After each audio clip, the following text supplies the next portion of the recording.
Deadlock's new matchmaking update has been out for a while, and I think it's long enough that it's made its impression on everybody. And as much as I love this update, I think that the new rank system kinda sucks. It's still way better than what we had before, and I remember winning 9 games in a row back in Phantom, but not moving a single division. But being able to see my progress now is such a good quality improvement that it's blinded me to how flawed this one still really is. I already made a video about this, one of my short videos on my YouTube Shorts, TikTok, Instagram, and a ton of people gave me their responses, and I think a lot of them are valid, but I also think a lot of them are just wrong. I'll summarize what I said in the short, but essentially, I think the elo gain and loss numbers are stupid. It's very frustrating that the game takes zero account for your performance when you win or lose games. Now, a lot of people got mad and angry and said the idea of performance-based rewards is bad, but I think this one comment right here sums up my response to that perfectly. Now, a lot of people who called the performance-based rewards dumb basically thought I meant like only the MVP would get to move or something, but that's just not what I meant in the slightest. My other big point in that video was about how you could have a like 50% win rate or higher and just literally not move. People took this way too face value and literal and didn't use like any of their brain to expand upon that point and realize that I wasn't talking about the number 50 exactly. I'm going to list off my issues now because I think this rank system somehow manages to be both too easy and too hard. Random side note, I have been delayed on making this video, but I've seen that a lot of other YouTubers have been talking about this now.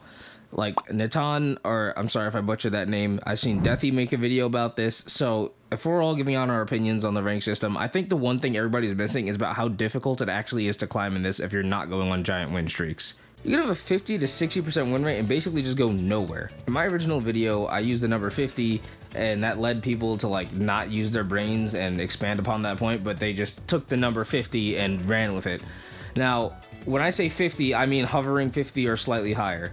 Now, my issue with this is that it's just way too slow for the climb. If you're better than your rank, then you're basically going to be trapped there for way too long. The reason why this is what it is because Deadlock only uses a flat rate elo of plus 300 or minus 300. Basically, if I play 4 games and I won 2, then I should be roughly the same place, not the exact same place. If I performed well in those games, I should be ahead of where I started. If I got hard carried in 2 that I won and did horrible in the 2 that I lost, then I should probably be behind where I started. This is where a performance-based system would come in handy. Sometimes people aren't supposed to be in their ranks for both good or bad reasons, but if you're winning by sheer luck, then you should be climbing slow, but if you're winning dominantly, you should be climbing fast. Now, you're probably hearing me say this and calling me a LARPer because if you get win streaks in this game, it's the fastest way to climb. This is true, but win streaks aren't a realistic system for climbing and progression in a rank. I think that your average player will go on a win streak past 3 games maybe once a week. I'm going to use my stats as an example to talk about this. Okay, so if we're looking at my stats, I currently have a 57.94% win rate. It was higher than this. It's been fluctuating in between 60 and 57 like ever since this season started. And the reason why it's a little lower is because I went on a bit of a loss streak and I dropped. But the point that I'm going to get to is that it took me 2 weeks to go from Emissary 6 to Oracle 1 just because I didn't get any win streaks that whole time. I was basically winning 3 maximum, getting no win streak bonus, and then I would either lose 1 or lose 2. And it was just such a slow climb that it was insane that somebody who, like me, who was keeping a near 60% win rate at all times, was taking 2 weeks to go up 1 division. Straight up my placements as an Ascendant 3 player, I was placed Emissary 3. Even though I went 4-4, I think it's a little harsh, but no big deal because I instantly went on a 10-game win streak, and I got to Emissary 6 in what felt like 5 seconds. Then instead of going on win streaks, I started to win about 2 out of every 3 games instead. Still a 66% win rate on average. But now what was happening is I wasn't going on win streaks, and this slowed down the climb way too much. I kept a consistent 57 through 59% win rate this entire time, but because I didn't get any new win streaks going, it took me 2 weeks to get into Oracle. Now the reason that this happens is because you're losing the exact same amount that you're gaining every time. The only way to get around that is to go on win streaks, which I don't think is a realistic system. Sometimes you get throwers, sometimes you get DCers, sometimes your teammates just play worse than you. You can have a string of MVPs and key players, but it doesn't matter toward your actual rank. It's useless. I'm sitting here keeping a win rate well above 50%, and for some reason it's taking me 2 weeks to move 1 division. Each game lasts about 40 minutes, you need 2,000 points to climb final division, and just because I wasn't going on huge win streaks meant that I had to climb at a snail's pace the entire time. Call me crazy, but I think anybody keeping a 60% win rate in any game should be traveling more than 1 division in 2 weeks.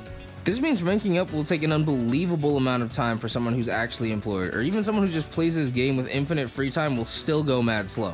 You gain 300 per match, it takes 7,000 to go out of a full rank. If you're keeping that 60% win rate consistently without getting a huge win streaks, then this game basically just says, no, we don't care that you're playing well, you're gonna move as slow as possible because you can't win 10 games in a row. The rank climb without win streak feels like literal quicksand. Now I got a lot of people saying if you can't go on win streaks, then you probably should be in that rank. Well, first, I think this is dumb, and second, I think that even for a good player, it's just not realistic to go on win streaks. This is probably because of the 33% rule. Well, it's not actually a rule, it's more just like a saying, but essentially what it says is 33% of the games you load into are instant losses. These games are going to be ones where you have DCs, throwers, maybe the matchmaking is just not on your side. The other 33% is instant wins, where anything I just said before is happening to the enemy team, and you can basically fall asleep at the keyboard and still get elo.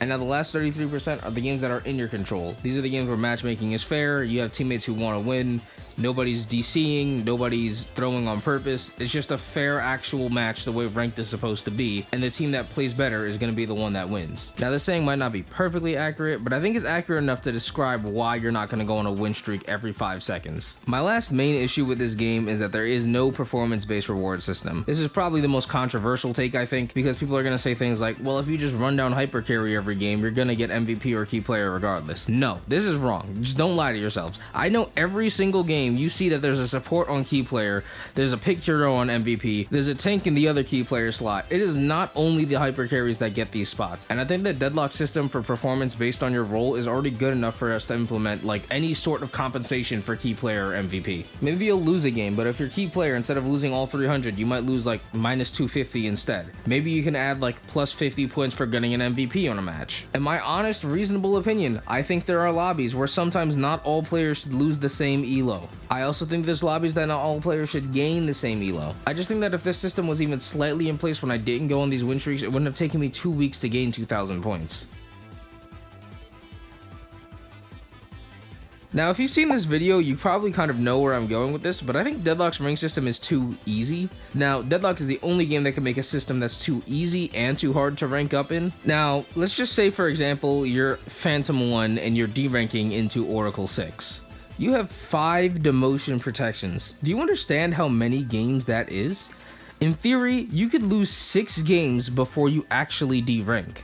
The number 5 demotion protections is actually laughable. I think it's almost to a player's benefit. If I was deranking out of Oracle, I would probably think to myself, well, I only need to win once, and then I could int my brains out for 6 games before I actually derank again. In fact, I think for some players that demoting is low-key something to look forward to, because if you win that one game, then you could just do whatever you want. Handing out 5 demotion protections basically just means that somebody who's boosted and shouldn't be in their rank could sit there for an extra 4 games pulverizing the elo of the players who should be there. Now, to be fair, this does only happen for the first division of each rank, but on the in-betweens you get 2 demotion protections, and I still think that's just too much grace. I think that these protections should be lowered drastically. First division should give you 2 protections, and then I think that the ones in between it should only give you 1 protection.